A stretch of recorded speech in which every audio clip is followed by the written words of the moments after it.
Jueves 9 de mayo de 2013 y nos acompaña en entrevista en línea que transmitimos en tiempo real desde la sala de redacción de la Prensa Gráfica. Un abrazo a nuestros compatriotas que siempre nos ven a través de la prensagráfica.com, nos escuchan en GD Radio o nos ven en Canal 95 a las 9 de la noche en el cable de Tigo. Con nuestro invitado, los temas de reflexión para este día: la entrega de documentos únicos en los consulados en Estados Unidos y voto en el exterior, reforma migratoria que está en discusión y deliberación en Estados Unidos, y otros temas de política exterior como la formalización de las relaciones con Palestina, que se derivó del reconocimiento al Estado de Palestina meses atrás. Para conversar de estos temas nos acompaña en nuestros estudios Hugo Martínez, ministro de Relaciones Exteriores de El Salvador. Ministro, bienvenido, un gusto. Muy buenos días, es un gusto compartir contigo, William, y con los amigos y amigas que nos sintonizan. Bueno, perfecto, ministro. Para comenzar, quizás iniciaría con el tema final en la introducción que planteaba sobre las relaciones formales con Palestina. Ahora hay un acto principal, ¿no? Sí, efectivamente, ahora tenemos la visita del canciller palestino, quien viene para formalizar el establecimiento de relaciones entre El Salvador y Palestina. Esto, como bien lo has dicho, se ha derivado de un primer paso que dio El Salvador ya hace varios meses, reconociendo el derecho a la existencia del Estado palestino, que es algo que se ha venido planteando en resoluciones de Naciones Unidas desde hace mucho tiempo, incluso desde la misma resolución para el reconocimiento de la existencia del Estado de Israel ya se planteaba el esquema de la existencia de dos estados, que nosotros consideramos que son dos estados que tienen todo el legítimo derecho a existir y a convivir de manera pacífica y con fronteras seguras en esa parte del mundo. Nosotros, que somos un país que viene de superar un conflicto armado por la vía del diálogo y la negociación, creemos también que Israel y Palestina deben superar sus diferencias por la vía del diálogo y la negociación, y que este paso que se ha dado, no solamente en el reconocimiento de la existencia del Estado palestino por parte de El Salvador, sino por más de 100 países en la Asamblea General de Naciones Unidas, lo que viene a dar también es una responsabilidad a Palestina para responder internacionalmente como un actor, ya no necesariamente como una fuerza beligerante en sí mismo, la autoridad palestina, sino como un Estado observador no miembro de Naciones Unidas. De manera que nosotros hacemos este reconocimiento con el mejor espíritu de buscar aportar al proceso de paz en el Medio Oriente, y lo hacemos también en un esquema en el cual no solo queremos mantener el buen nivel de las relaciones que existen ahora entre Israel y El Salvador, sino también fortalecerlo. Canciller, esto no genera un contrasentido en términos de decir, bueno, sobre todo porque el planteamiento que hay también desde el lado de Israel sobre este conflicto es que es resolver este tema de manera bilateral entre ambos, entre Palestina e Israel, y a veces se interpreta como que la participación de otros actores se ve más como una interferencia al proceso de pacificación.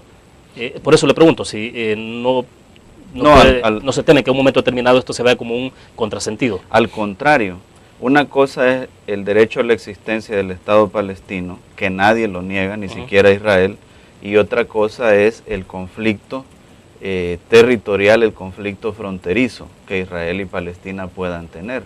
Por eso precisamente nosotros en nuestra declaración de reconocimiento a Palestina no hacemos alusión a temas de el territorio de Palestina o el territorio de Israel, porque creemos que esos son asuntos que precisamente tienen que resolverlos por la vía del diálogo y la negociación. Puede ser que en algunos casos prive la tesis palestina, puede ser que en otros casos prive la tesis israelí, y esos son los puntos que creemos que deben resolverlos bilateralmente. Pero el derecho a la existencia de un Estado palestino no lo está negando nadie, ni siquiera Israel, entonces no vemos nosotros ningún conflicto.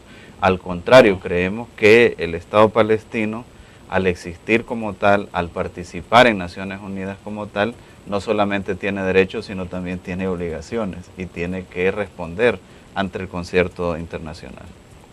Ahora, le consultaba antes de iniciar la entrevista en línea si han tomado decisión entonces, ¿cómo sería el mecanismo? ¿De qué manera participaría entonces Palestina en El Salvador? ¿Abriría una representación diplomática de manera directa en El Salvador?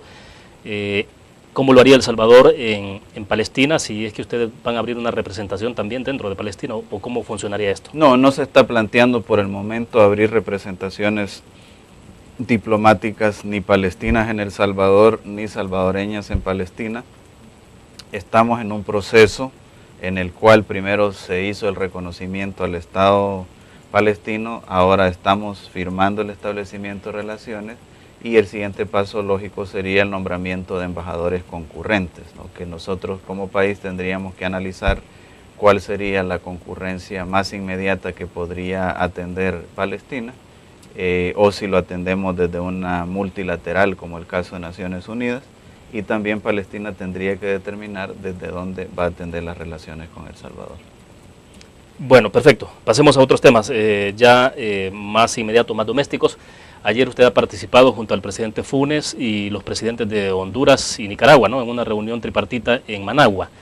El tema central ha sido alrededor del Golfo de Fonseca y esto, bueno, salpicado de alguna manera anticipadamente por algunas declaraciones que hubo en Honduras cuando se habló incluso de declaraciones bastante, se consideró localmente como salidas de tono, cuando se dijo de que había disposición incluso de movilizar aviones de guerra en el marco de esa tensión que hay sobre el Golfo de Fonseca.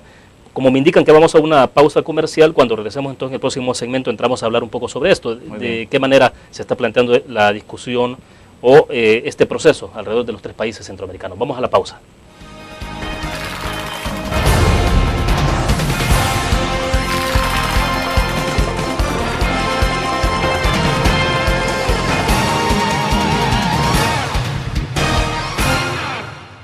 Ingresa gratis a un nuevo nivel de lectura. Desde tu computadora, busca en nuestra página web el link del kiosco LPG. Regístrate y listo. Escoge tu lectura.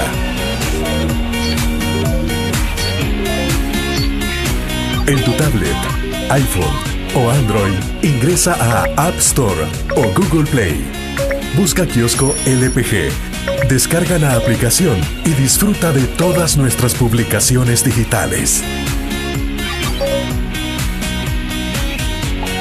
Grupo Dutriz. Multiplicamos la forma de informarte. ¿Qué es la Ley de Medicamentos? Es una nueva promesa cumplida del gobierno del FMLN que garantiza precios hasta un 60% más bajos en más de 4.000 medicamentos. FMLN, ayudándote a mejorar tu vida.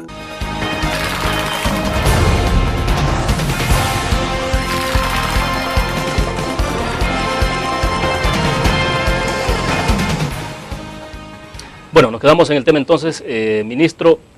La reunión que hubo ayer tripartita de los presidentes que es el Triángulo Norte justamente, alrededor del tema del Golfo de Fonseca, ¿se han disminuido los ánimos o al menos los niveles de cómo se habían exacerbado algunas declaraciones, sobre todo del lado hondureño, cuando se habló, por ejemplo, del aparecimiento o de la utilización de aviones, incluso aviones de guerra?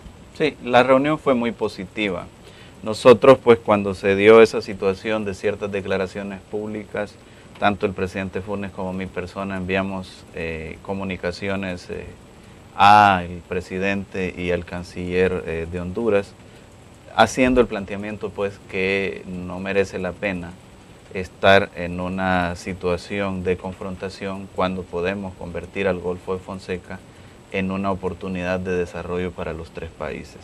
Y básicamente la reunión de ayer giró alrededor de ese tema, de cómo convertir al Golfo de Fonseca en una zona de desarrollo, seguridad, que le permita tanto a Nicaragua como a Honduras como a El Salvador salir adelante con sus poblaciones que viven en los diferentes municipios que son ribereños en el Golfo de Fonseca. Entonces se avanzó. Nosotros presentamos un informe de los puntos en los cuales ya habíamos tomado algunas medidas como cancilleres. También las fuerzas navales presentaron alguna información sobre la actualización del protocolo de entendimiento de las fuerzas navales y se nos instruyó para que en un plazo no mayor de 30 días podamos ya finalizar el portafolio de proyectos que vamos a ocupar para el financiamiento y para la gestión, buscando convertir el Golfo en una zona de desarrollo. Esos proyectos están en el orden de crear una zona económica especial en el Golfo, un circuito turístico en el Golfo, un ferry, un astillero y otros proyectos de conservación de la flora y fauna en la zona. Y todo esto pues con el compromiso de apoyo de los tres gobiernos, pero también buscando el apoyo internacional, no solamente la cooperación financiera, sino también que la comunidad internacional nos comparta experiencias que han tenido en situaciones similares alrededor del mundo.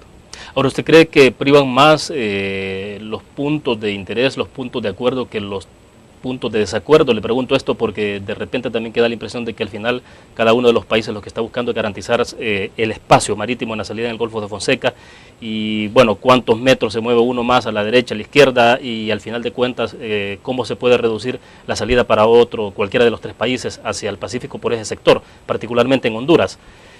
Yo creo que quedó bien establecido ayer y lo dice el presidente Funes en una declaración, que lo que se busca no es un beneficio individual, sino un beneficio colectivo de los tres estados.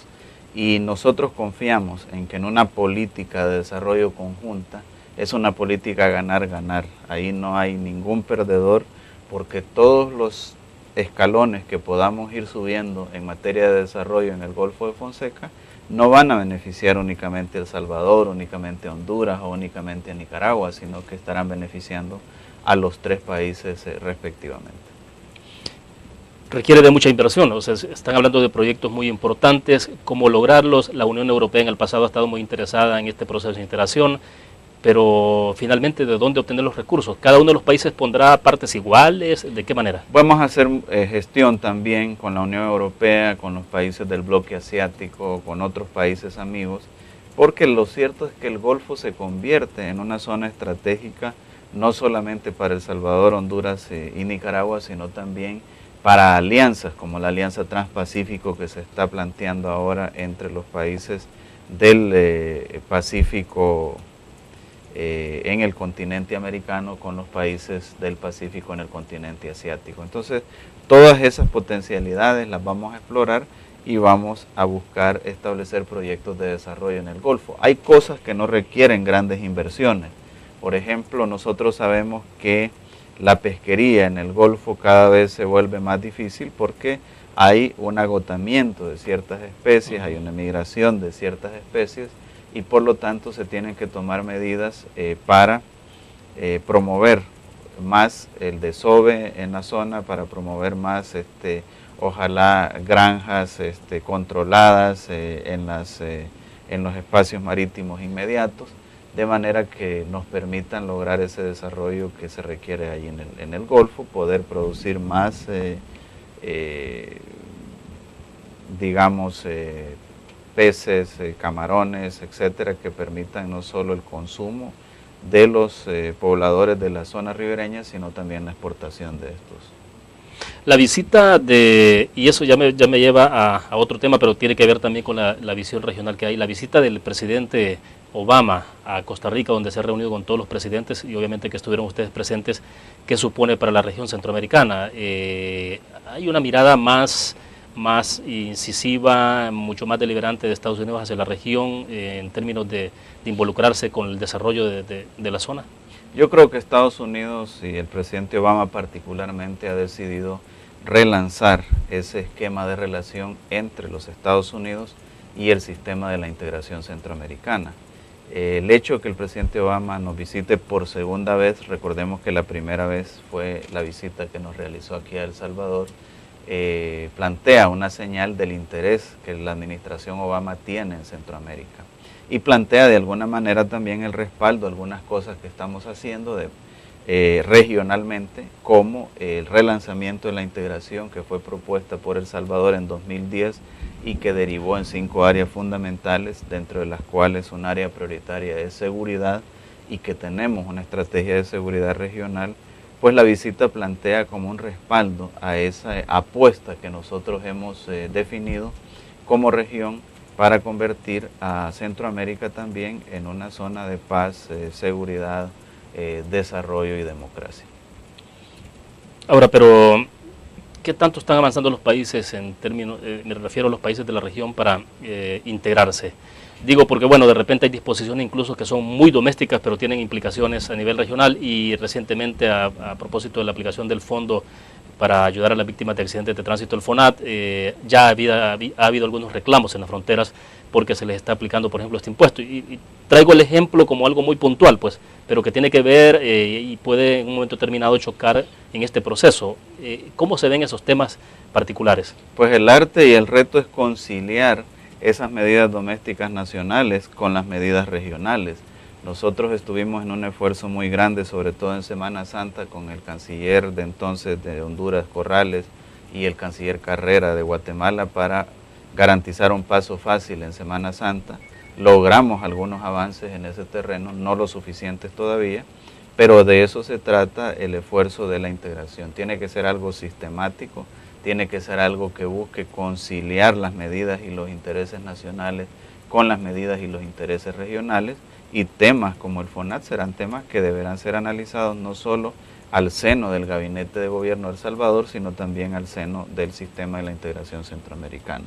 Porque el punto aquí es, igual que en la estrategia de seguridad, nuestros países están tan interconectados que una medida doméstica efectivamente puede repercutir regionalmente, y por lo tanto debemos avanzar a otros mecanismos como los que tenemos con el sistema de visas, que en el CA4, en los países de Nicaragua, Honduras, El Salvador y Guatemala, si se otorga una visa de entrada a uno de esos 4 países, es casi como que se estuviera otorgando una visa de entrada a cualquiera de los otros 3 países que están en ese grupo CA4. Entonces, ese tipo de medidas son las que tenemos que ir aterrizando. No es algo sencillo, pero es precisamente el desafío que tenemos y el arte que debemos tener en cómo convertir esos intereses y esas medidas nacionales en un caudal que se homologue con intereses y medidas regionales.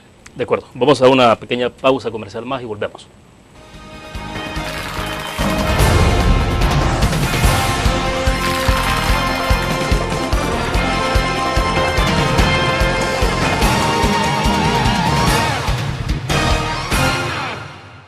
¿Qué es la Ley de Medicamentos? Es una nueva promesa cumplida del gobierno del FMLN que garantiza precios hasta un 60% más bajos en más de 4.000 medicamentos. FMLN, ayudándote a mejorar tu vida. Una nueva forma de vivir la información. GDA Live de Grupo Dutriz. Ingresa a App Store o Google Play y descarga gratis la aplicación GDA Live. Ahora, busca en nuestros periódicos y revistas los iconos de GDA Live. Enmarca la imagen dentro de tu pantalla para animarla. Toca 2 veces la imagen para vivir la información en pantalla completa. Y recuerda que en el código ALIVE de la portada estaremos actualizando nuestras noticias. Con GDA Live, vive la información. Grupo Dutriz, multiplicamos la forma de informarte.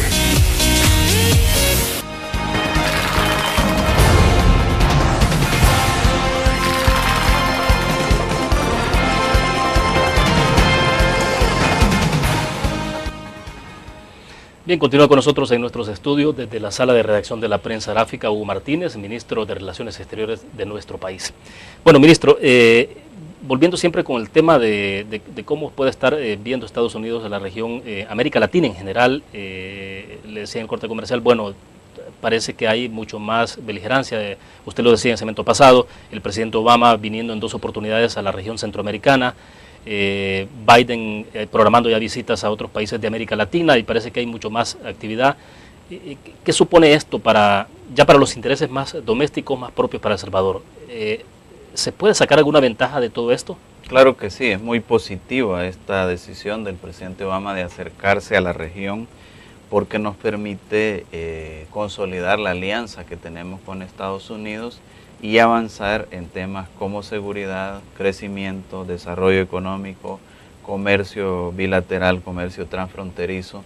Entonces, esta señal que Estados Unidos envía nos permite a nosotros tomar la iniciativa también y plantearle a Estados Unidos avanzar en otros temas que hemos venido avanzando, pero que con la visita del presidente Obama podemos tener el espacio para reimpulsarlos para darle un poco más de dinamismo.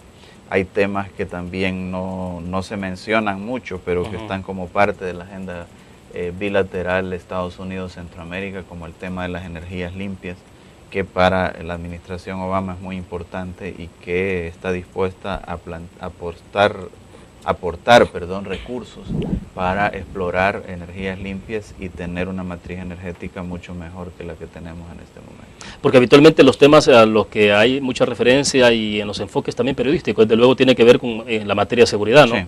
Migración y materia de seguridad. Exactamente, quizás porque de alguna manera el tema seguridad ha estado presente en los últimos años. No podemos ignorar que ha habido un problema serio de seguridad en la región, pero como lo ha reiterado el presidente Obama y sus funcionarios, la agenda con Centroamérica no es una agenda monotemática, no es una agenda solo sobre seguridad, es una agenda mucho más amplia y quizás yo me atrevería a decir que lo que pretende Estados Unidos es, viendo la buena experiencia que se ha tenido en el Asocio para el Crecimiento con El Salvador, tratar de expandir esa buena experiencia a los demás países de Centroamérica.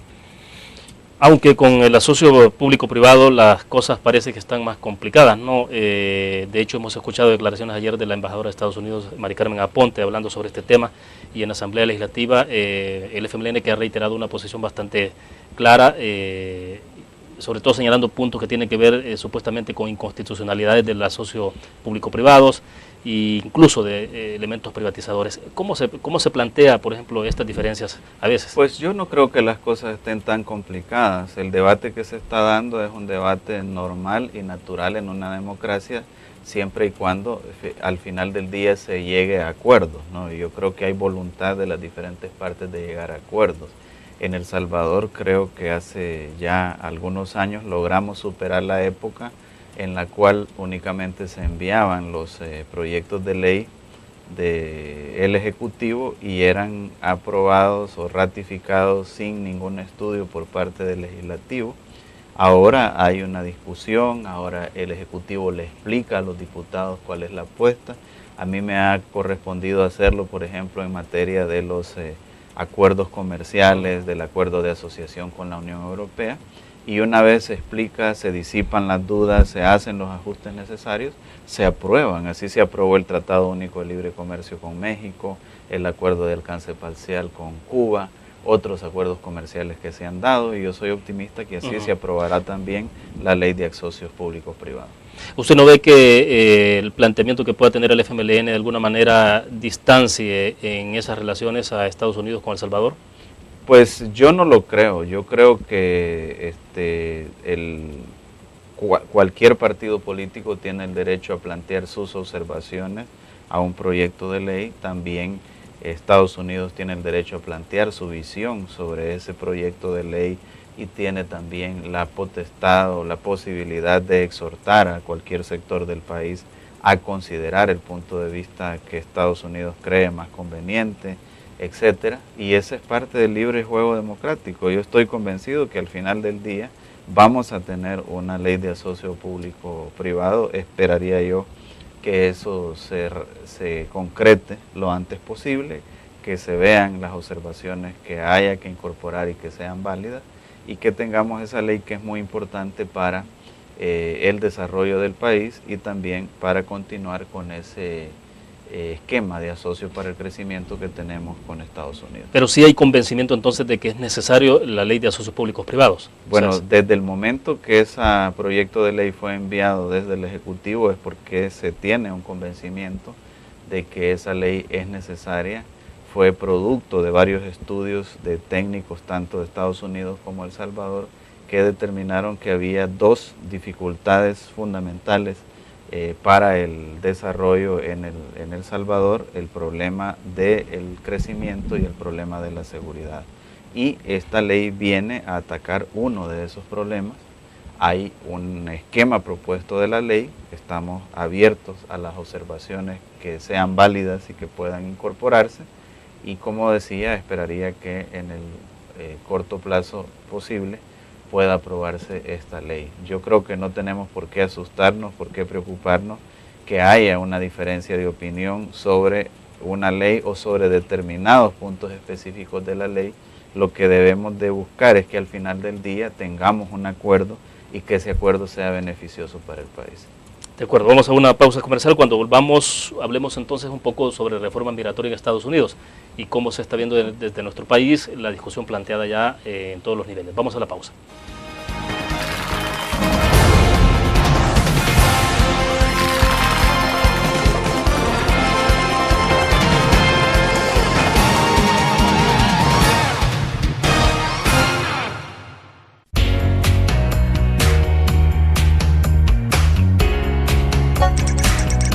Cada momento, donde quiera que estés, te damos el mejor contenido en diferentes plataformas.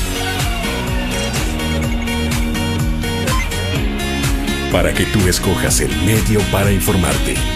Y ahora con Grupo Nutriza Live, la nueva aplicación digital. Vive la información como una nueva experiencia en tu periódico. Multiplicamos la forma de informarte. Grupo Nutriz. La interacción con la tecnología llega con múltiples formatos. Nueva revista Tech Live, la información tecnológica más actual y los gadgets que modifican tu estilo de vida. Tech Live es una revista multiplataformas que te ofrece los últimos avances de la tecnología, las herramientas de mayor utilidad e interesantes artículos de la era digital. Escoge el medio que te mantendrá actualizado o visita nuestra web. Espera el futuro con Tech Live, una publicación de Grupo Nutriz.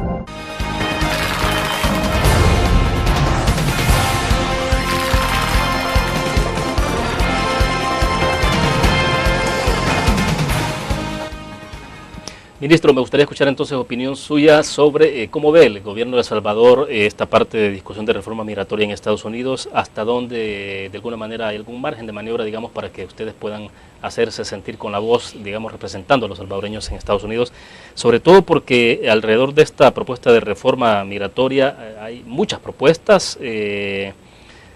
Ayer leyendo alguna información decía que, por ejemplo, sobre esta ley de reforma migratoria se está planteando un arduo y prolongado debate como pedir que los inmigrantes sin papeles porten una muestra de su ADN. Luego se decía de subir de 5 a 20 años de cárcel por facilitar o asistir la asistencia o contratar trabajadores no autorizados.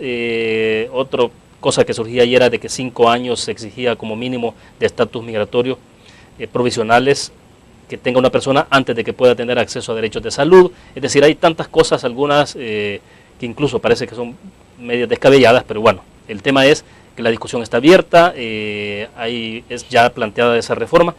¿Cómo se observa entonces desde El Salvador? Yo estoy de acuerdo, el tema es que la discusión está abierta y nosotros vemos con esperanza y optimismo esa discusión que se ha abierto, que se ubica ya en otro nivel, o sea, no es una discusión aislada de un senador o de un representante.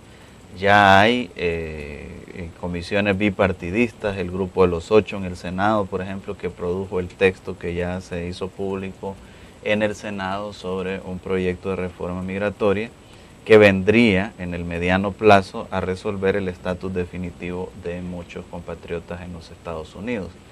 Ahora, el tema es un tema que tiene muchas aristas en Estados Unidos, pero a nosotros nos parece que ahora está avanzando bastante bien en el debate, sobre todo por el compromiso que tiene el presidente Obama con la reforma migratoria.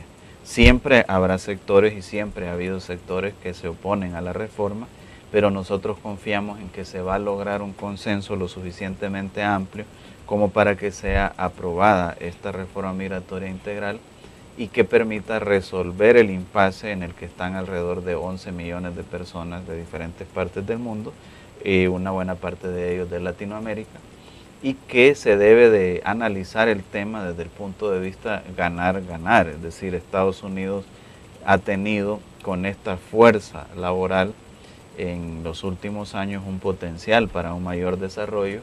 En el caso de los salvadoreños que están en Estados Unidos, sobre todo en áreas como construcción, agricultura, alimentación. Y fíjate que estaba analizando un estudio del PEC Hispanic Center que nos plantea que ya algunos sectores están siendo permeados por salvadoreños con un perfil profesional diferente, por ejemplo, salvadoreños trabajando en el área de la salud, en el área de la educación, en el área de la gerencia, management. Entonces, toda esta gente está contribuyendo al desarrollo de los Estados Unidos. Por supuesto que contribuye al desarrollo nuestro y es desde ese doble ángulo que debe de verse la reforma migratoria integral. Por supuesto que nosotros siempre hemos tenido una política de doble carril, que es insistir y trabajar duramente para una reforma migratoria integral, pero mientras eso no se logre, vamos a seguir con las medidas parciales. Por eso en la reunión que tuvimos con el secretario Kerry hace poco menos de un mes, le hicimos la solicitud formal de que consideren una 9ª prórroga del TPS para que en caso que la reforma migratoria integral no salga en los tiempos que se está planteando, es decir, antes de septiembre, que se pueda ir, en el caso salvadoreño, por el camino de una medida parcial como es el TPS, que vendría siempre a beneficiar a unas 208.000 personas. Pero nuestra apuesta estratégica es la reforma migratoria integral. Vamos a seguir hablando con diferentes sectores en Estados Unidos, tomadores de decisiones en el Ejecutivo, en el Legislativo, tanques de pensamiento, para exponerles nuestro punto de vista. Y nuestro punto de vista es que una reforma migratoria integral le sirve a El Salvador, a Centroamérica, pero le sirve también a los Estados Unidos. Ahora bien, obviamente para Estados Unidos es un tema relevante en términos incluso y quizás como prioridad el tema de la seguridad. Sí. O sea, tener 11 millones de personas indocumentadas en Estados Unidos debe ser bastante complicado en el manejo de la seguridad para Estados Unidos. O sea, hay diferentes niveles de preocupación, me imagino. Claro que sí.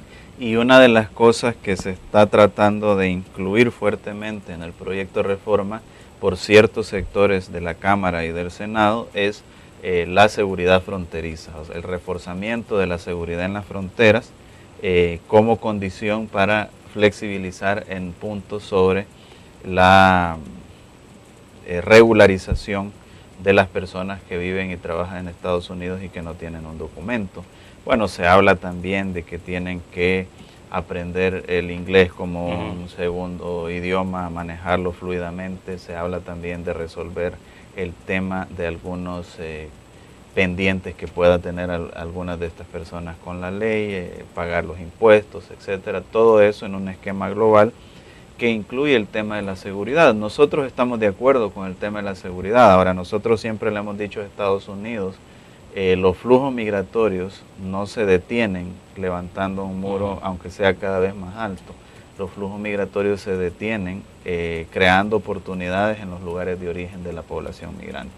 Y esa es nuestra apuesta, esa fue nuestra apuesta con Fomilenio 1, es nuestra apuesta en el caso de que Fomilenio 2 avance, vemos que está avanzando muy bien y estamos optimistas, y esa es nuestra apuesta también con proyectos puntuales que estamos desarrollando para que en los lugares de origen de la población migrante se generen las oportunidades y la gente no se vea obligada a emigrar. Siempre hemos dicho que la migración puede ser una opción, pero no una obligación.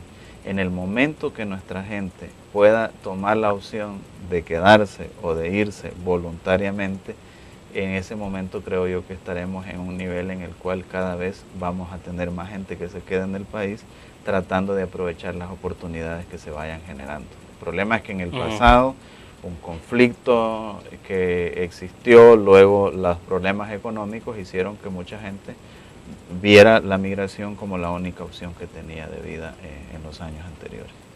Perfecto. Vamos a hacer otra pequeña pausa con nuestros anunciantes y volvemos.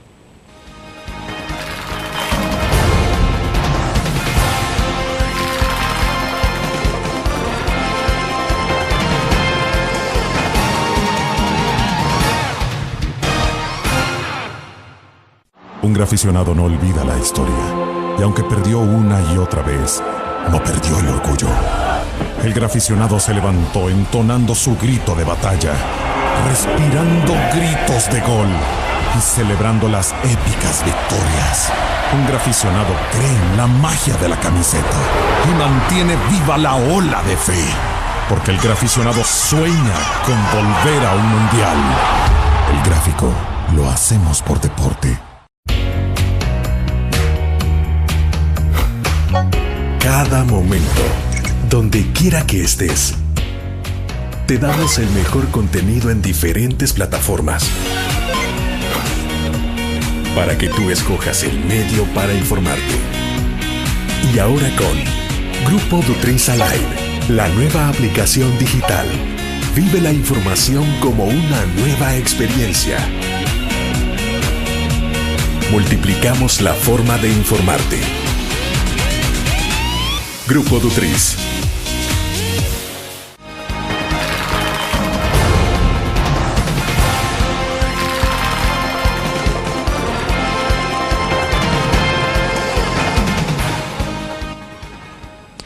Bueno, ministro, explíquenos esta parte entonces. Bueno, usted decía lo de TPS está avanzando, está la reforma migratoria integral, pero bueno, esto de la reforma migratoria integral es todo un paquete bastante complejo, muy grande. Uno especularía que lo más seguro es que no lleguen de aquí a la fecha, entonces tengan que renovar el TPS. ¿Está bastante garantizado TPS como pues una posibilidad de renovación? Nosotros por eso hicimos la solicitud formal hace unas semanas al secretario Kerry y nos planteó que lo iban a estudiar, digamos, de manera receptiva. Siempre hemos tenido la posibilidad de una prórroga. Nosotros creemos que más bien esta población de 208,000 salvadoreños que han permanecido en Estados Unidos por más de 10 años con un permiso de trabajo de Estados Unidos, pagando sus impuestos, siguiendo todo lo que el gobierno de los Estados Unidos les ha dicho, más bien lo que les corresponde es pasar ya a un estatus diferente, a un estatus más estable. Sin embargo, si no se da la reforma, pues nosotros somos optimistas. Si no se da la reforma antes de septiembre, somos optimistas de que se apruebe una nueva prórroga, porque la actual prórroga vence en septiembre de este año. La actual prórroga del TPS. Mientras tanto, ¿cómo están haciendo ustedes para tratar de influir un poco sobre este proceso en Estados Unidos? Obviamente que se trata de decisiones muy autónomas de Estados Unidos, sí. pues, pero alguna forma de hacer lobby, digamos, de cabildeo. Bueno, nosotros efectivamente pensamos que esa es una decisión interna en los Estados Unidos. Sin embargo, en los espacios que lo podamos hacer, estamos planteando el interés de El Salvador por una reforma migratoria integral en un esquema de beneficio no solo para El Salvador ni para los países de origen de la población migrante, sino también para Estados Unidos, porque la economía de Estados Unidos se desarrolla no solo con la fuerza laboral, sino con los impuestos que pagan estas personas que viven y trabajan en Estados Unidos. En ese contexto es que visitamos al secretario Kerry. Yo he sostenido reuniones con la subsecretaria Jacobson, con gente del Departamento de Homeland Security, de Seguridad Nacional. También en la reunión que tuvimos entre el SICA y el presidente Obama, el presidente Funes en su discurso le hizo el planteamiento sobre la necesidad de una reforma migratoria integral. Otros presidentes apuntalaron ese planteamiento que hizo el presidente Funes. Hemos hablado también con representantes, con senadores. Aquel día que vino el senador Menéndez aquí en El Salvador le hicimos el planteamiento. Yo me he reunido también con gente del Comité de Exteriores, de la Cámara y del Senado para plantearles la importancia que significa para El Salvador y para la región una reforma migratoria integral. O sea que sí, ¿considera usted de que ha habido la suficiente incidencia, influencia? En algún momento, cuando usted nos ha acompañado en este mismo espacio, la pregunta siempre ha sido si es posible que en términos regionales haya un planteamiento de los países que están gozando de TPS en este momento, por ejemplo. Bueno, solo son 3 países los que tienen TPS, Nicaragua, Honduras y El Salvador.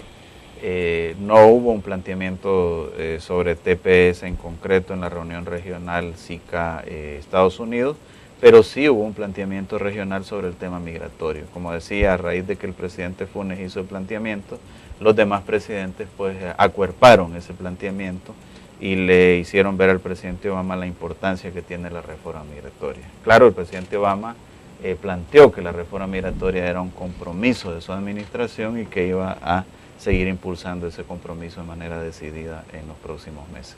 Canciller, ¿qué le recomienda usted a los compatriotas, a quienes nos pueden estar viendo desde Estados Unidos, por ejemplo, en el marco de esta discusión planteada Obviamente que ha habido mucha ansiedad por años y esto a medida que se pone más en agenda la discusión genera, me imagino que un poco más de ansiedad también. Pero ¿cuál es la recomendación? Bueno, yo les recomiendo estar atentos a la discusión, asesorarse en nuestra red diplomática y consular, tratar de mantenerse también en el marco del respeto a las leyes de los Estados Unidos para que puedan optar en el momento que se declare la reforma, que puedan optar a un estatus migratorio que sea mucho más estable que el que tienen en este momento.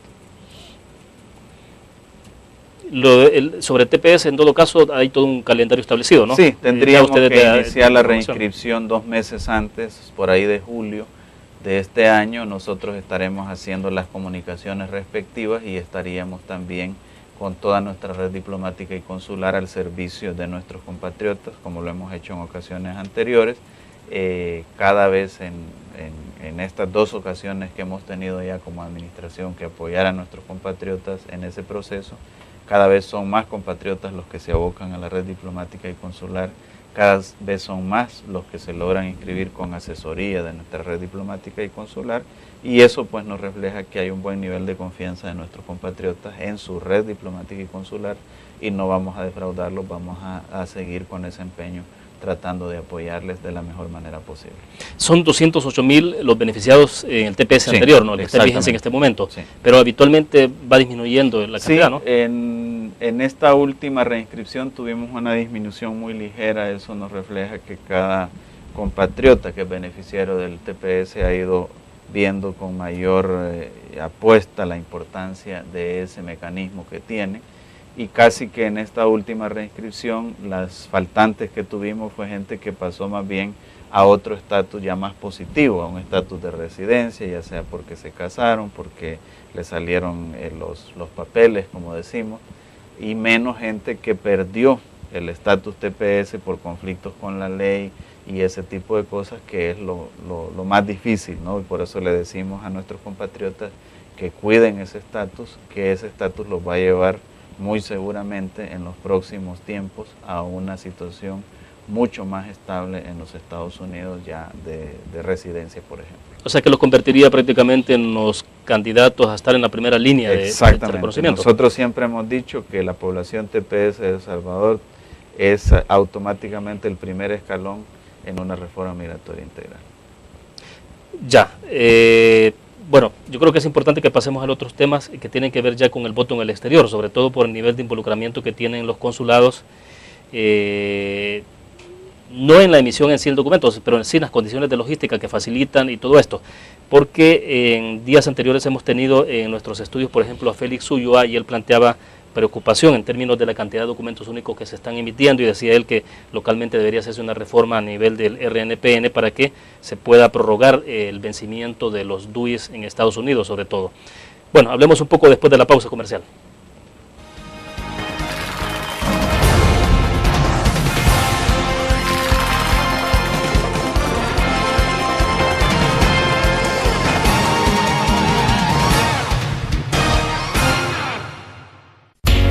Nueva forma de vivir la información. GDA Live de Grupo Dutriz. Ingresa a App Store o Google Play y descarga gratis la aplicación GDA Live. Ahora busca en nuestros periódicos y revistas los iconos de GDA Live. Enmarca la imagen dentro de tu pantalla para animarla. Toca 2 veces la imagen para vivir la información en pantalla completa. Y recuerda que en el código ALIVE de la portada estaremos actualizando nuestras noticias. Con GDA Live, vive la información. Grupo Dutriz, multiplicamos la forma de informarte.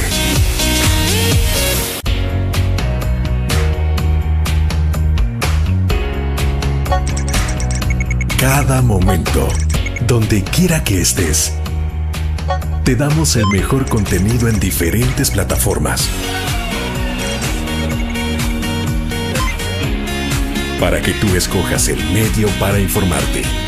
Y ahora con Grupo Dutriz Alive, la nueva aplicación digital.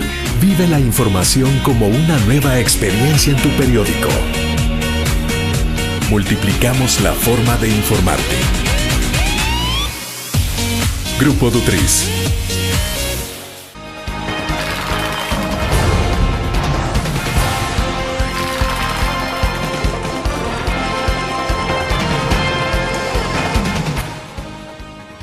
Bueno, nos ha escrito Boris Sosa a través del Twitter, dice, saludos al licenciado Martínez, creo que ha dado una cátedra en su gestión en Cancillería, felicidades. Bueno, un saludo que le están enviando ahí, canciller. Pues muchísimas gracias y agradezco ese reconocimiento y siempre el compromiso de tratar de hacer las cosas de la mejor manera posible.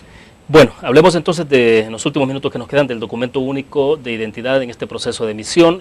Ustedes más en la parte logística, ¿no? Acompañando al RNPN. Sí, nosotros apoyamos al RNPN, que es el ente rector en la emisión del DUI. Nosotros incluso ofrecimos algunos apoyos adicionales que nos han significado readecuaciones presupuestarias dentro de Cancillería para apoyar el proceso de emisión del DUI, pero la responsabilidad no corresponde a Cancillería, sino que corresponde al RNPN. Sin embargo, nosotros hemos estado sosteniendo coordinaciones con el RNPN. Justamente la semana pasada tuve una reunión con el presidente del RNPN para plantearle algunas inquietudes que nos llegan a nosotros por la vía de los consulados, inquietudes que tienen nuestros compatriotas sobre cómo avanza el proceso, etcétera. Y ahí pues el presidente del RNPN me comunicaba algunas decisiones que están tomando para hacer más expedito el proceso de emisión del DUI. Me decía que van a fortalecer el call center que tienen para hacer las citas, van a fortalecer el número de gente que está maquilando los DUIs ya con la captura de la información. En algunos consulados van a fortalecer el número de personas que está capturando la información. Todo esto nosotros, aunque quisiéramos, no podemos involucrarnos por sanidad del proceso, ¿no?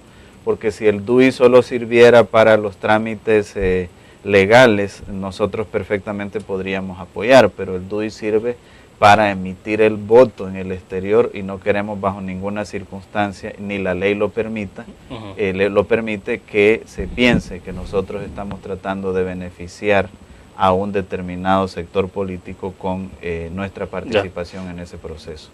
Entonces apoyamos en conseguir las oficinas, apoyamos en pagar los servicios básicos de los DUI-centros, etcétera, apoyamos en tratar de atender de la mejor manera posible a la gente, pero ya el proceso en sí es un proceso que lo lleva el RNPN y como te decía, a raíz de algunas inquietudes de nuestros compatriotas, sostuve esa reunión con el presidente del RNPN y él me anunciaba algunas medidas para fortalecer el mecanismo y para viabilizar un mecanismo un poco más expedito de emisión del DUI.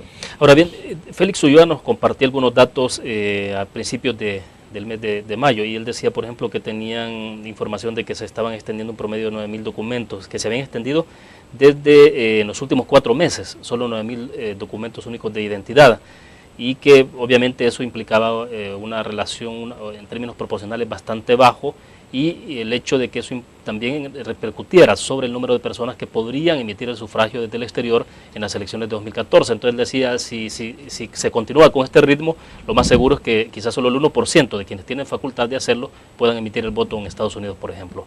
De acuerdo a la información que tiene, ¿eso es lo que se ha emitido, un poco más de 9.000? La información que nos compartía el presidente del RNPN la semana pasada nos hablaba de unos 14.000 DUIs ya en proceso. Pero hay que tomar en cuenta también de que no es solamente esa gente que ha solicitado el DUI en estos días y que vive en el exterior la que tiene el DUI. Hay mucha gente que tiene el DUI porque lo ha sacado cuando ha venido a visitar el país, porque es un documento que no solo sirve para votar, sino que sirve para otros trámites. Claro. El tema es, yo creo que el desafío es cómo el RNPN no solo atiende la emisión de esos nuevos DUIs, sino también lo que podríamos llamar el cambio de dirección, o sea, gente que ya tiene DUI, que fue extendido aquí en El Salvador, pero que quiere colocar una dirección para poder votar en los Estados Unidos. Yo me atrevería a decir que se puede encontrar un proceso más expedito para resolver esa parte de cambio de dirección y que no la gente tenga que estar sacando necesariamente un nuevo DUI. Entonces, esas partes creativas creo que se tienen que ver en estos meses que quedan, para garantizar que la mayor cantidad de compatriotas que están en el exterior puedan ejercer el sufragio en 2014. Ahora, cuando la gente acude a sacar el DUI, me imagino que también se acercan al consulado.